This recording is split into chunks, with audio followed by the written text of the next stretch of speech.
News Avenue back with the bang as always. Namhlanje sivakashele uJoy Mbewane. uJoy Mbewane ke uzomkhumbula uyilungu eliqavile leSIFSA, ipresident in fact, not even ilungu but ipresident yeSIFSA eSouth Africa, not eKZN but eSouth Africa. Ukhona namhlanje sokhuluma naye ngeinto eziningi ngaphandle kokuba ipresident yeSIFSA. Uyazi ukuthi ubuya bebhizi ngey'nto ey'ningi lezi esifuna ukuzazi-ke bengingamenshini eyodwa nje une-play ayibhalile khuluma nge-testing something uzositshela ukuthi kuthestwane. So funa ukwazi igama uSizwe Blose. This is iNews Avenue. Asibingelele Joy.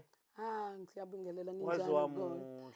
Ngiyabonga ngisakwazi. Mina It's good to be ngingasakwazi. here. Yazi it's Yo. good to be here. Unjani usamukela? Samukelo uyakhula. Healthy and strong. Yeah, healthy and strong and creative as ever. Siyayibonga imbokodo ukuthi Yeah. sikhulisele nezingane ngalolo hlobo. Into enkulu ngayithatha kancane Joy, kodwa yabazi bese bevula amafridge kusuke kuyigalelo Ave lakho. elithanda usamukelo ifridge mengene endlini nje into yokuqala yoyenza. Uvula Joy, ifridge. umuntu uyayibuza ukuthi uJoy ngaphandle kweSIFSA uba busy ngani, understand lento, but ngicela ungichazele nje kancane ukuthi kwiSIFSA irole yakho, iSIFSA isikuphi njengamanje before mhlambe siqhubeleke kwezinye izinto. Oh, okay. Mhlambe ngiqale ngichaze ukuthi iSIFSA yini for the sake abangazi. iSIFSA, it's called a Cultural and a Creative Industry Federation of South Africa. Umbrella body yama sectors in the creative industry. Ngithi creative industry, we've got different sectors. So njengakwi sports njengoba kunama sport codes, Yeah. creative industry kuyinto enjalo. It's a mother body efana ne SASCOC in sports. Ngichaza kanjalo for abantu ukuthi bay understand. Yeah. So it's an organization ekwaqala ukuthi kube nezinkulumo zayo ngo-2009 when the creative industry yayibizwe president. The then president uJacob Zuma was still a president at that time. So kwakumane kuba nalama cases ukuthi artist adenge iziphopazo or ama artist angene ephuma ku government eletha izikhalazo zawo. Yeah. So government when a problem which is difficult to deal with abasebenzi who are not organized ukuthi kuzofika umuntu ngayedwa ozokhuluma le issue nani. But then the president at that time with the entire cabinet bayibiza creative industry incentive ukuthi bathi bazolalela ukuthi yini i-challenge esinayo as ama creatives in the country. But le meetings zange zikwazi ukuphela because wonke umuntu wayefika wakhuluma inkinga yakhe noma uyakhuluma inkinga yakhe. Then the government said go back and organize yourself as creative industry so that nizobuya nento eyizwe lodwa ukuthi sifuna ukusebenzisana kanje no government, sifuna ukusebenzisana kanje ne private sector nanga ama policies esiwadingayo in the creative industry. So the process ke yaqala ukusetshenzwa kwakhona. At that time, the deputy president of the country, Paul Mashatile, was still Minister of Sports, Arts and Culture. Yeah. So the process iqale ngesikhathi sakhe lawa appointa khona ikomiti lesikhashana elalidwa umama uYvonne Chaka Chaka. She was a chairperson. Lalikhona uEugene Mthetho, uMandla Maseko, other Mafokate, but abantu abadala, the veterans of this industry. So bona ke bayi driver yaze yathi ngo 2015 kwaba ne conference yokuqala yeSIFSA ekwakhona kuhanjelwe wonke ama provinces. I was part of the delegation eqhamuka kwaZulu Natal. Sasiwu 60 each province. For the first time ukuthi kube khona into conference engakayana for the creative industry ezokhuluma nama creatives assisted by government. It was led by the late uMinister Nathi Mthetho at that time. So ngo 2015 ila kwaba khona inaugural conference, a conference yokuqala ye-federation okwakhethwa khona uTony Goroga as the first elected president. Owalida from 2015 ke kwaze kwathi 2019 we had a second elective conference. That is where I got elected in Mpumalanga, elected by 9 provinces uncontested. Is it? Yes. Why? No, there was a contestation eqaleni. I think ama provinces akwazi ukuhlala akukhulume, but it was also based on umsebenzi kade ngiwenza KZN. Uyakhumbula ke ukuthi bengunobhala we-Creative Workers Union of South Africa, affiliate eCOSATU. So I came with those credentials ukuthi ngiqhamuka from a trade union movement. So ngiya-understand umzabalazo wabasebenzi, and as we speak asinayi trade union as ama creative. So it was for the first time kufika i-union, and I've always been an artist impilweni yami yonke, and ngibe ngiwumuntu okwazi ukuyimela into yakhe noma ngingedwa. So when I just went to a meeting. Ukuthi kune meeting yokuzokhuluma nama artists. I need to be there because I'm an artist, which is something my artists do not do. ukuthi aye la kufanele bekhona into zabo. Then I got elected there to be unobhala we-province yaKwaZulu Natal. Saqala safaka union in all the districts of the province, assisted with uKosatu, and then for the first time, ama-creatives abaku-Workers' Parliament, I was there. Kukhuluma izinto zama-Artists Workers' Parliament KwaZulu Natal. Yeah, so those were the dynamics mhlambe ngicabanga ukuthi bathi mebeyibheka, and I was the only female who was contesting for that position. Let alone ukuthi I thought I always felt ukuthi I'm not ready ukuthi sengiya at national eprovincini, and mawukhumbula kahle KwaZulu Natal bisiqalele lento ukuthi be organize the creative industry. Yabo ukuthi kuba khona ama structures, so khona ama unions esikwazi uku-engage with government. Ugovernment useyakwazi ukuthi okay, department mayifuna uzokhuluma nangu umnyango. So isifsa ke ikhusa yadlala a huge role ekutheni makube khona i-federation, because if a trade union, between the trade union and government, there's an employer and an employee. So government cannot fund a trade union. So government must tell phansi, no, you need to have a formation ezokwazi focus kuma policies and legislations of the sector. So I got elected in 2019. 2019, this is 2026 now in a way, because you're only left with a month. Yeah. You're still there. I'm still there. I'm still the president up until the next conference. But finally, angazi nini conference kwaphela uMackenzie wasincisha imali yabona. Still contesting though? No. I've never contested, yazini. I've never contested, and any position engekuyona ngaze ngacampaign ngathi ngikhetheni. Even the province of KwaZulu Natal, it is Tata wena NSC wena national. I sat down with leadership about this also, the structures as a case, and then guys, I don't think I'm ready. La ngiyohlangana nama provinces awu-9, different languages, different cultures. And abantu aba well experienced in the creative industry, because mawukhethiwe as a leader, it doesn't mean that you are better and was gangcono. You understand? Leo Mackenzie, I'm sorry to interject, Joy. Leo Mackenzie, Minister of Sports, Arts and Culture, fike wangayithanda ngesifta. Nanidla imali ngesifta? It's yazi ukuthi ngizokwenza Or nantshontsha imali? Never. It was not that issue. And kune article ephumile nje a few days ago okanye ubebuzwe eParliament a similar question, because wonke umuntu ulindele investigation ofana ithathe 60 days. Yeah. And mabethi bayabheka, ngiqala ekugcineni emsileni lento, mabethi bayabheka, ISIFS is not even part of abantu that are investigated by SIU, because Mr. Mackenzie mayifika uthi we've never reported. Yabo, that was one of the things. And when ngaza asibone engazazi ahlale nesector shuthi wayizwela ama rumors nje. But tell me ukuthi ukhona yini ugovernment ungakunikeza funding ungareportanga, because even if bekunikeza funding bakunikeza first tranche ureporte, then bakunikeza another one ureporte. For the first time in my term of office, SIFSA has structures in all the 9 provinces. For the first time, we've got an office, full-fledged, and furniture and everything.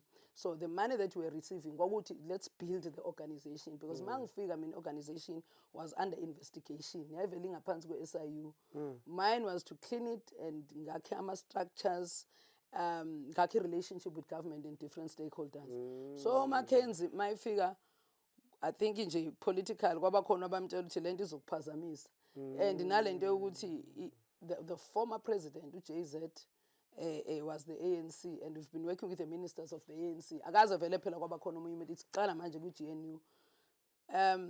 By the way, usuka with Patriotic Alliance. Come up Patriotic Alliance. So it's political motivated, because naye ulwela into organization yakhe yabona ukuthi mhlambe labantu bazongididisa, and at that time uyazi amandla ethu nanokuthi into mesingayifuni once ni united kululwa ukulwa, but when you are divided, I think it was one of those strategies of divide and rule. When you are divided kulula ukuthi nini conquerish. So united we stand and divided we fall. Yeah. But it was izenzo nje zamanye ama-artist. Remember ukuthi iSIFSA ayihlangene nepolitics, ihlangene nokuthi uqhamuka kweyiphi sector. Mokhethwa siyabuza uku-performing, okay, mo-performing ngabani lapha be-performing, give us umuntu ama-processes akhe. Joy, yini le triggerisha uMackenzie ukuthi abe negative towards iSIFSA ekubeni engakaze ahlale nana, check ama reports, enze zonke lezo zinto? Wangaze ahlale ngisho ne department yakhe, because last year last year ngomhla ka-19 November sasiseparliament. The DG wasedepartment wayefunda ireport ye-SIFS. And awungeke uze ubizwe iparliament ungaqala usende wonke ama-report, then iparliament elikusendela amanye ama-questions bese. So uma uyibuka ukuthi sasibizwa iparliament based on what? Based on the reports. I-department njengoba ipresenta, the DG of the department wayipresenta i-report ye-SIFS. So it was one artist owavesana wathi hayi le nto ye-SIFS into ka-ANC. And abanye bayashintsha manje sokhona i-MK bathi hayi ngoba yaqala uJacob Zuma, but uJacob Zuma is the president of the ANC, but hayi shuthi into ye-MK yabo bafuna ukusibeka entweni yepolitiki la singahlangene khona. I think it was that, and nakhona kwi-creative industry amanye ama-artist ayasebenziseka yabona, because even that artist yafika yasho leyo nto yayisho nje uSibongile Mngoma. Oh, okay, ngiyambona. Yes, because wayenenhloso zakhe zokuqala i-South Sif into ethi mayifana, and thina mesaying ukuthi wozani sisebenzisaneni lento yokuthi umqale yakho. If into emnandi ke Sif, if you don't want leaders, ama-leaders they would go to elective conference, go to conference and remove them. Yabona into engichaza ngathi ke la kweNews Avenue, if uthinteke igama lakho siyakunika i-right to reply. uSibongile Mngoma nje bebebona awune-video circulator, yeah, afike naye azokhuluma ngelakhe iside. uMcKenzie nabasebenzisana naye bebefila strong ngento eshiwo uJoy oyipresident ye-SIFSA iminyango ivuliwe ukuthi bangafika nabo bazoyi-challenge into ayishoyo. Understand leyo nto? Vele siyawathanda ama-views opposing or contesting views, siyawa-appreciate kakhulu as i-News Avenue. Asiqhubeke Joy, mina ngikwazi kakhulu ubetray abantu abaningi abakuthandayo like ekutheni. Mina bengikulandela nje kwi-TV bengivuka ekuseni, awu nangu uJoy nampo uSlink yabo, and ngibuka ne-talent elikhona loku-actor. What happened? I had to sacrifice isikhathi sami for umzabalazo wama-artist. Ubekhona bokufanele ayithathe leyo nxaxheba at the end of the day, and kahle kahle, that is my first love. I've never dreamt of being a leadership in my life, but I've always been an artist, and I've always seen myself ngikhula netalent lami. Njengoba usho ukuthi ngasengisebenze kuKhozi FM ku-drama department, I've worked with the Playhouse, I've worked with different government as an actor ke manje. So kahle kahle sifsiyona ngilambisile ke, by the way, because njengoba ngila umbalekela ukuthi you are in a position yokuthi ufanele ukhulumele abantu. So akwazi ukuthi uphinde uyikhulumele, rather you say ukuthi ngoba ngivumile ukuthatha lo mthwalo ukuthi ngizomela abantu, angisazuyimela mina. Kwasacrificeka ke isikhathi sami sokuba on TV or whether on stage yabo as an actor, and abantu abaningi baye bakhalele lokho. Like for example Dr. Mbongeni Ngeme, we were very close eminyakeni yakhe yokugcina, we were close, wayewubaba kumina when ngisase-committed artist, but nje of lately we're friends. One of the things wayeshilo ukuthi Joy, I want you to show abantu ukuthi I was very proud ukuthi ngikhona in the activism of the art yabona, ngiyajabula ukuthi nganami khona, wayekhona as also one of my advisors yabona. So kodwa before ashone ngalowo nyaka, because ushone the following year bokufanele aqale i-academy, wayethe, and then wayekhona futhi mentoring one of i-production engiyibhalile lezo dlala Playhouse that I'm going to talk about. Wathi please go back to this, wathi abantu abakwazi wathi usheshe waphapha nje wangena kulezi zinto zepolitiki. Ngithi mina ngiyikhethanga ukungena kuzona, but we still want to see you. And last year in December when we performed at Playhouse, when uMcKenzie wayebize leya postparade yakho kuqala, I couldn't attend. I said I'm choosing my craft manje. I was performing ishow omama, ishow yabomapuli. Mangiphuma bonke abantu babethi ayingeke president, ngeke ngcono uqhamalaze sifuna la thina. So nami it's a space of peace. It's like church to me la ngithandaza khona uNkulunkulu. Ngithi nje uNkulunkulu, thank you for the talent that you have given me. I give it my best. Yabo. But njengoba usho Samuel, somebody needs to stand up and protect the talent itself, because at the end of the day abantwana bethu, give them the same DNA. Mesizoyiyeka i-industry benje kuzolimaza thina, because ingane zethu zonke. Mina endlini ayikho ingane ngalona artist, and angiyafisa ukuthi ngabe nganginodokotela ngoba ngiyawazi ama-challenges e-creative industry ukuthi ingane zami sezodlula kule zinto engidlule kuzona. So I had to sacrifice that, but ke I'm coming back with a production yami. I wrote a show called Getting Tested. Le show ngibhala ngo-2010. I was on tour with Playhouse, ngisebenzele Playhouse, senza ama-schools program. So we'll travel for 6 months siya at different schools, different districts, KwaZulu-Natal, assisting ama-matriculants. I don't know why players uyayeka leya program. It was very beautiful because sasithatha iy'ncwadi zika-matric si-adapte sizenze i-play. So for iy'ngane zesikole ukuthi zifunde kalula. And the-pass rate yanyuka-ke ngaleso sikhathi. So I had too much time. No, that program was beautiful. And maningi amanye usawulinda bukhosini kwakulinda bukhosini ngaleso sikhathi. I know, so so she's a nice person, you know. She is. I know her for a long time. Ngimazi day one because phela mina ngikhulele ku-industry ngifike e-playhouse ngina-14. Ngikhulele kuyona nje i-playhouse ngiyazi A up to Z. Yabo kwakusayindawo yabelungu kuyinapheke.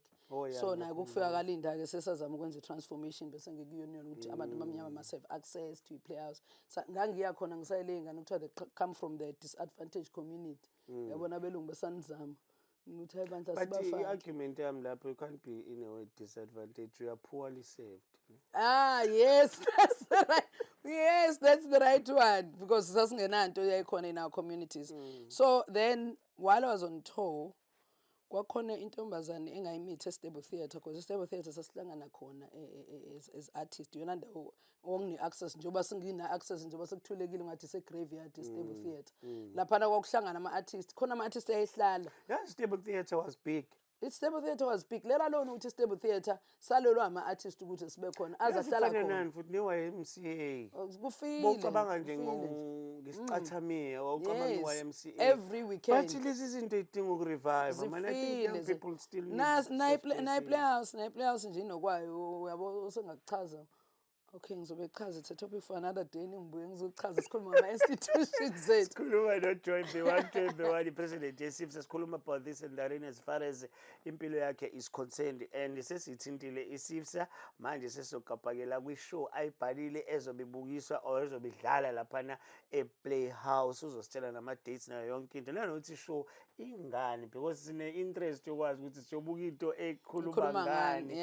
And but nama-shows alele khuluma I don't know, but akufanele senze kakhulu nalento ukuthi izinto njalo zabantu besifazane but oyisho before ngikuvimbe show. I'm telling you, nobody can tell i-story somuntu wesifazane better than a woman. Iy'tori zethu zibhalwa yinina ngendlela yenu kodwa nibe nithi yazi abantu besifazane asiba-understand. I don't know nis-understanda kanjani mese nibhala kuhlezi ngikhanga ukuthi nis-understand it. And then when you go to this men's conference ngiyadlula kuleyo nto niyokhuluma nodwa niyokhuluma ngabantu eningaba-understand yabo. But bona baya-understand. Siyazi-understanda kahle kabi.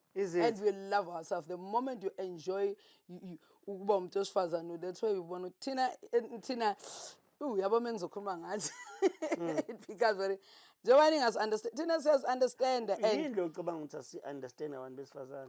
I'm representing amadoda ke. Ukuthi uNkulunkulu wasinikeza i-wisdom. Wasinikeza.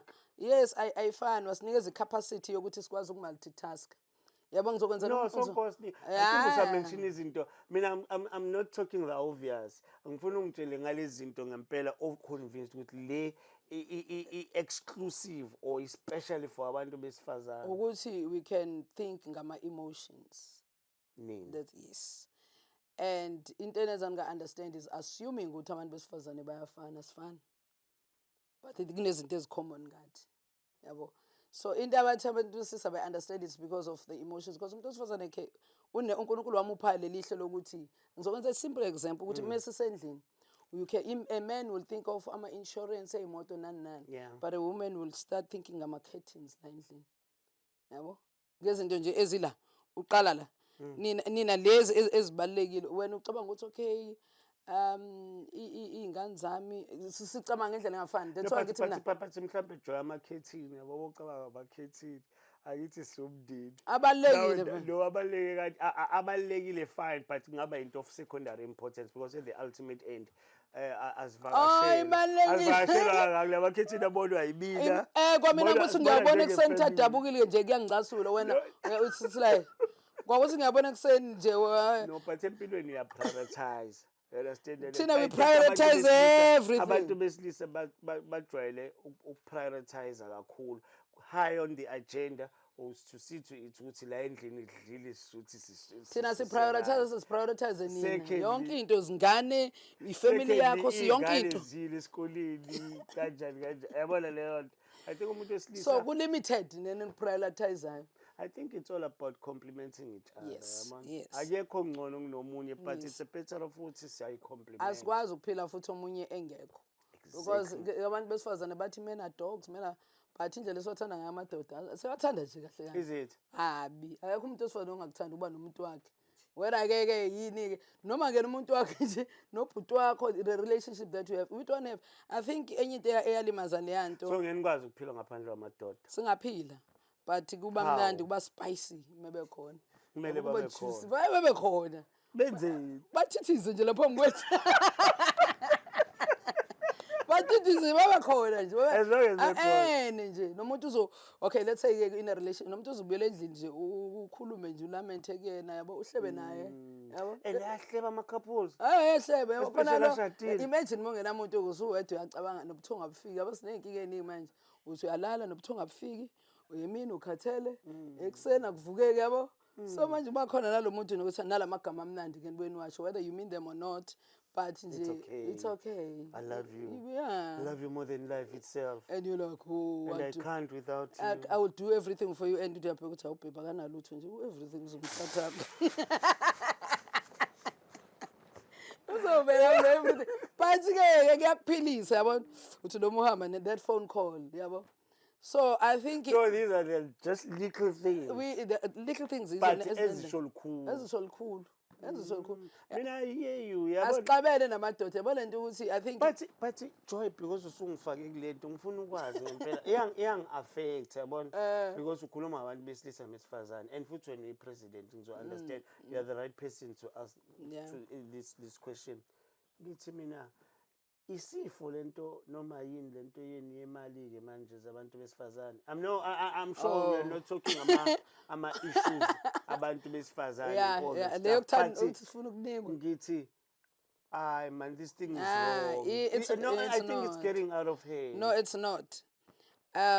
Abakholwayo bazothi uyakhumbula ukuthi iBhayibheli lathi umuntu osifazane uyomitha iy'nyanga eziwu-9 kwathiwa indoda iyodla ithukuthuku zayo.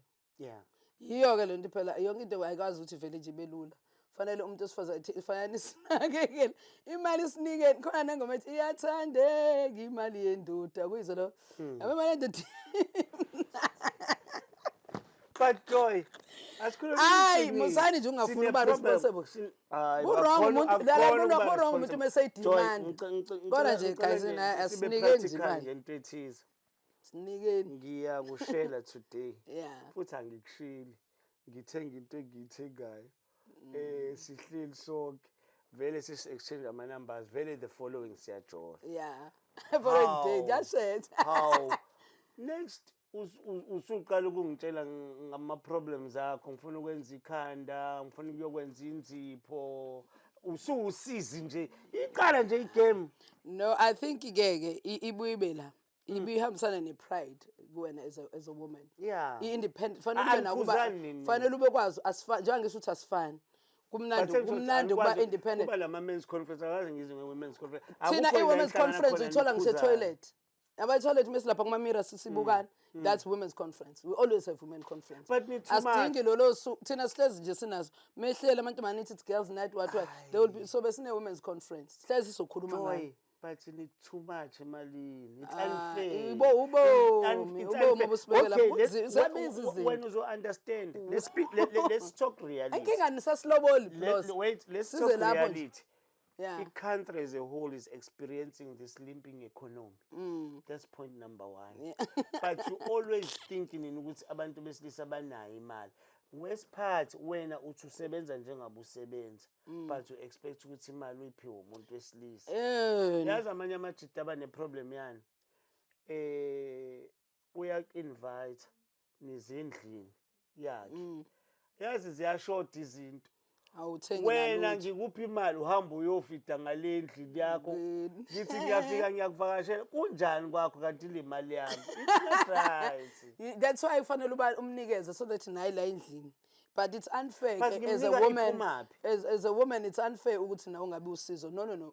Thina abantu besifazane samanje uyakwazi uba usizo endodeni yakho. But ayikwazi phela ukuthi ilinde uzoyinikeza imali. Sometimes I remember uma wami khona isikhathi benobaba wami beshadile ekhokha maintenance ubaba wami behlala bobabili. Uthi uma yazi le mali ngeke sihambe siyithatha ngiyoyithatha ecourt because ubuncane useloku emlandeni. But at the end of the day wayiphinda ubaba wami ayiboleke kuyena uthi ngiboleke phela manje undumiso kuleya mali ngenza ukuthi because at the same time thina endlini umuntu wesifazane wenza idingo more than umuntu wesilisa endlini. Let's say you are staying together. Ngayo yona leyo mali umuntu wesifazane ohlakaniphile angikhulumi ngomuntu wesifazane nje umuntu wesifazane phela it can mean to ugqoka isiqweti but kukhona umuntu wesifazane ohlakaniphile njengoba lethi iBhayibheli wesifazane ohlakaniphile uyawakha umuzi wakhe ozothatha the very same money yakho athenge izinto la endlini okade ungeke uzuyithenge mhlambe wena yabona so that is why umuntu wesifazane deserve ke that money ukuthi akabheke naye ayibheke nanokuthi nje ukwenziwa umuntu wakhe ikhanda kumnandi ngamphi because wena njalo umuntu wakhe uzofika nekhanda elihle nenze phezenhle ngithi ngilobolile nami ngiyakunika ngikunika kona oqala nje ngoba akusafani phela kuqala akusafani kuqala phela amadoda aqala elobona mina nilobolani wayenziwa ungani lobani ngithina if uthiwa mina nawe siya indulge sobabili angithi sizoba happy why ucabanga ukuthi out esuki all the time ifood but young frustrated and doesn't no abantu besifazane most not all but sebeyayidemanda imali. No, it's wrong. Akekho umuntu inkinga lapho umuntu wesifazane mase ne sense of entitlement. Fana noma ningane, you are equally responsible of raising a child as a woman. Akukho isidingo uyabona la lento baby mama drama yabona ke mina owazalisa mina ngile noNefefi.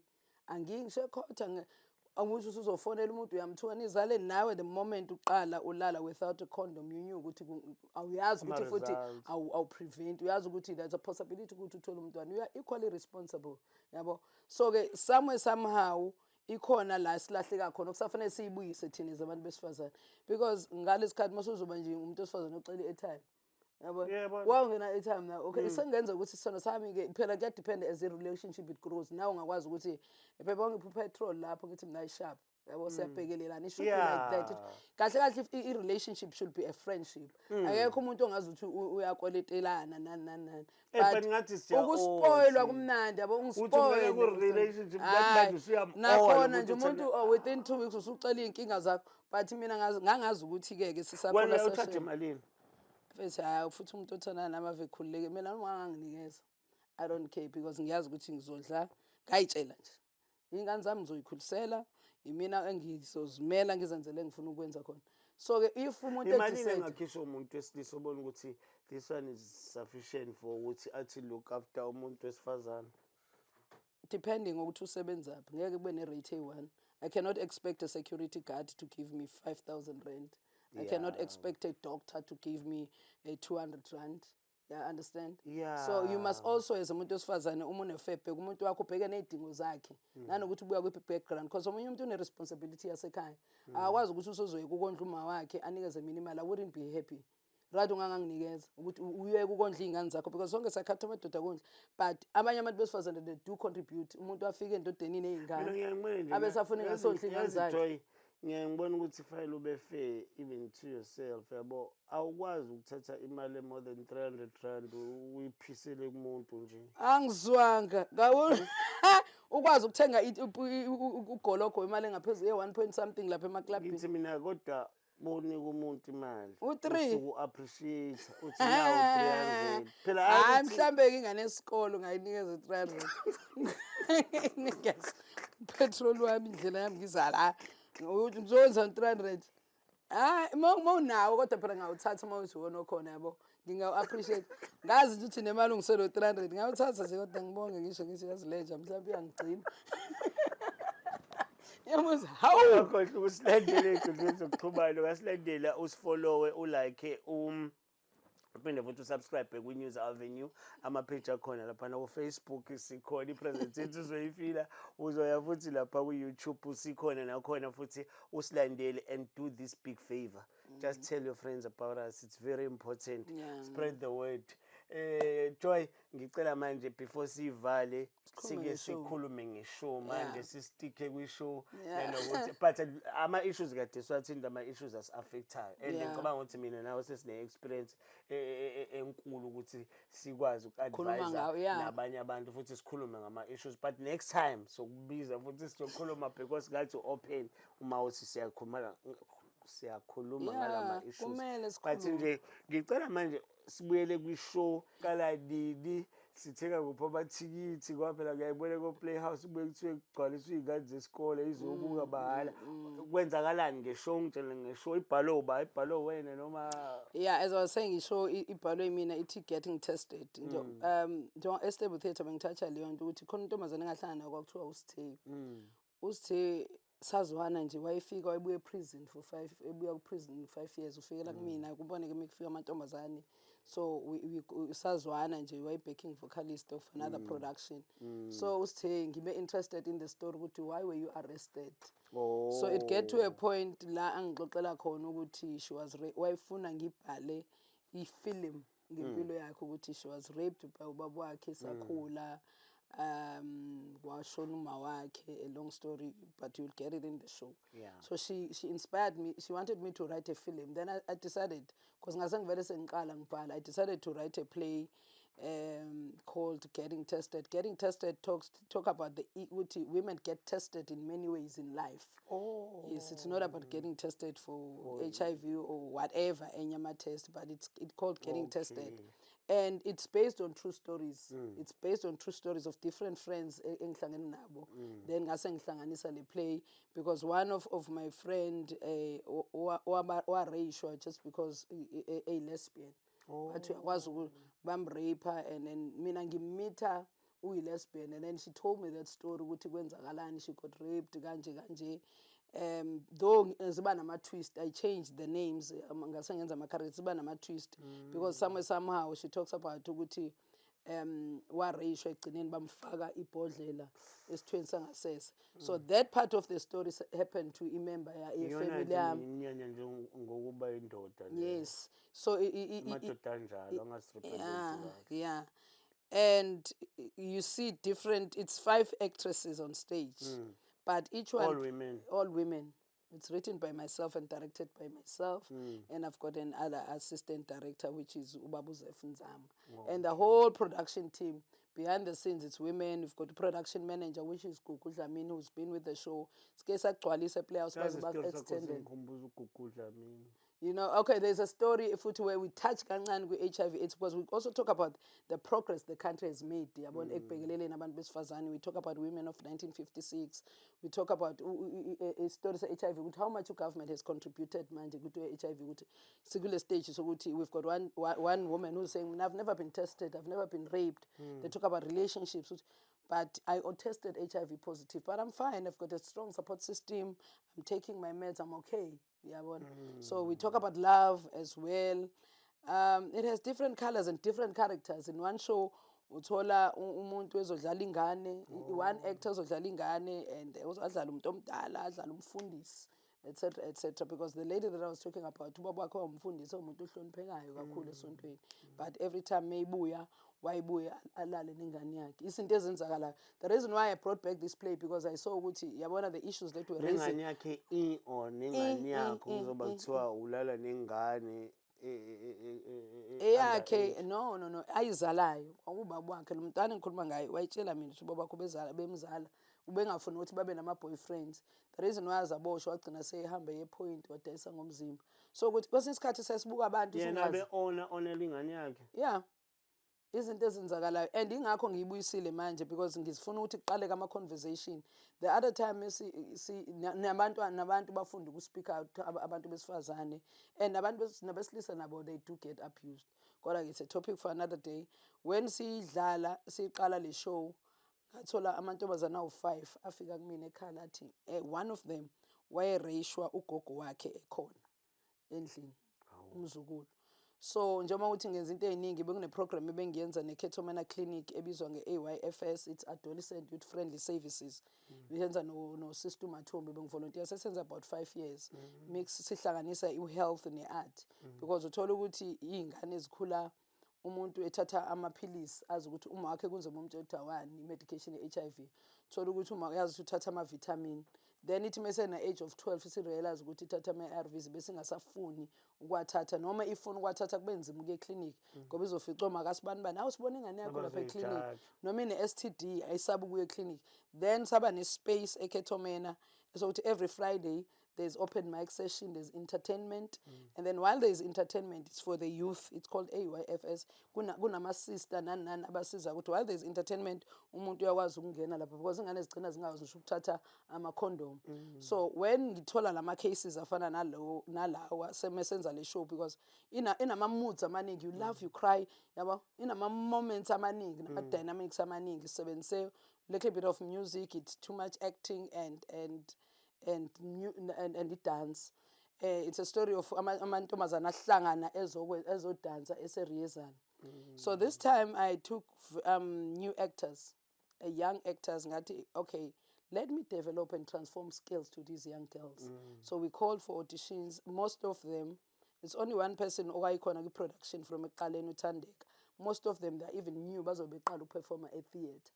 So that's why ngiye ngalantu Zef ngathi ngicela ungitrainele bona because okubalekile futhi ukuthi inhlosweni yami ukuthi let me again ngikhulise nabanye abantu besifazane, and it's not just a play, it's a movement ukuthi women can work together. Let's find a way of working together and addressing izinto zethu without also ukuthi sipush abantu besilisa abahlezi ba ama perpetrators, yabona. So ukuthi we can find a way ukuthi let's go to different communities. The aim yami ukuthi ngendlela esidizayine ngayo ukuthi ayinawo isettening stage yabo ukuthi kube nento eyiningi ukuthi le show ungayidlala ngisho la ukuthi you must be able to go to different communities, you must be able to go to schools, it can be played kuma events ka government, corporate events, because GBV when we had the COVID, the president were announced as the second pandemic, but now it's the first pandemic. Like njengamanje sikhuluma ngendaba ukuthi sijabulela ukuthi baboshiwe ke lokade bebulala amantombazane ePretoria. We've got serial killer.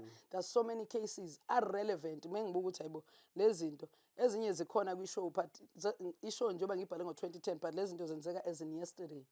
So I think it's important ukuthi kube khona collaboration between government and us as a creative industry into dealing with social ills, and everyone actually, like you are doing with this podcast. Somehow you are raising awareness as much as you are interviewing abantu, but abantu there's that hope ukuthi hey njengoba kade sikhuluma njengoba sihleli sikhuluma kukhona umuntu olaphekile laphana, kukhona umuntu ofunde something, kukhona umuntu owazi ukuthi I'm going to deal with izinto ngendlela ehlukile. That's why even lama platforms afana nawo kanje abalekile, and I will appreciate ukuthi because I'm sure khona abantu abazoqhamuka nabafuna ukukhuluma ukuthi ilento yenzakalile kumina mhlambe ke ngizobona ngoba you have created this platform, it can also assist ukuthi mongabe awusangitholi uyazi la ngoba wangibona ngila uyeza kusizo plus ukuthi ngayibona iplay because umuntu uyanqana ukukhuluma omunye ngesikhathi ngiyacela. And then we want to work with different institutions adila nabantu besifazane, kungabi ukuthi as abantu besifazane njalo mesikhona siyakhala, but we must also sense awareness ngama opportunities that are created for us as women as well, nokuthola nje ukuthi and ikhona le perception ukuthi hey abantu besifazane abazwani. It's not true. It's not true. Akekho abantu abazothi bayazwana 100%. But to a certain extent it is. It's not. Behleli noJoy, uJoy Mbewane, ipresident yeSIFSA, unomdlalo obhalile ozovela lapha ePlayhouse. Konje uthe iphi? Idlala ePlayhouse ngoNovember mhla ka 13, it's open for schools. Umhla ka 14 is the opening night. Umhla ka 15 we've got 2 shows at 3 o'clock enye ngo7. Opening night ishow khona ngo7. Ama-ticket are just 100 rand. Yes, and for students are 50 rand because the aim nakhona is not to ukuthi sokwenza imali. It's not, it doesn't even pay for ama actors. I don't even have money to pay actors, but I have to find it. But inhloso nqangi ukuthi asiqaleni the conversation, and then maybe we can find a process of healing as a country, because now amadoda enjini abulalayo, something has happened to them. So when it fanele sidike sifike nalapho ukuthi ngoba ngeke nje wena angazi ngokuthi ususu amshamuntu esifazane. It's not every man owenza leyo, but now lama perpetrators, and I want us to even take it to prison. Nedikhona izathu zokushamuntu umfazane so I'll make it a point ukuthi ngiyeza ngiyawuthenga ngiyawukhipha lo 100 rand with my significant other. Avela yeah kumele nikhipha abantu Siyabonga. benu nikhipha Yeah. iy'ngane zenu families enu and Yeah. understand it's noma ngabe ikhuluma nga-serious issues but you enjoy the show. No, You'll definitely. enjoy Mina the show. ngizobe It's a ngikhona. 1 hour show wayindi nakho li-1 hour. Yeah, for sure izobe mnandi kakhulu. Joy, asibuya khona ngesikhathi sakho. Thank Ukuthi you usivakashele so much. namhlanje. Thank you Hopefully so next much. time sizoza sizokhuluma noJoy ngezinye izinto maningi ama-ideas akhona kuJoy azochushisela abantu besifazane ukuthi nje awusiyi-feminist. No, let's leave it for Angiyini another day. feminist. Don't worry. Uyayiphendula ngelinye ilanga. Folks, it's been real. I enjoyed every moment of it. Don't you dare do what I wouldn't do. If you did, please take pictures. See you in 7. Thank you.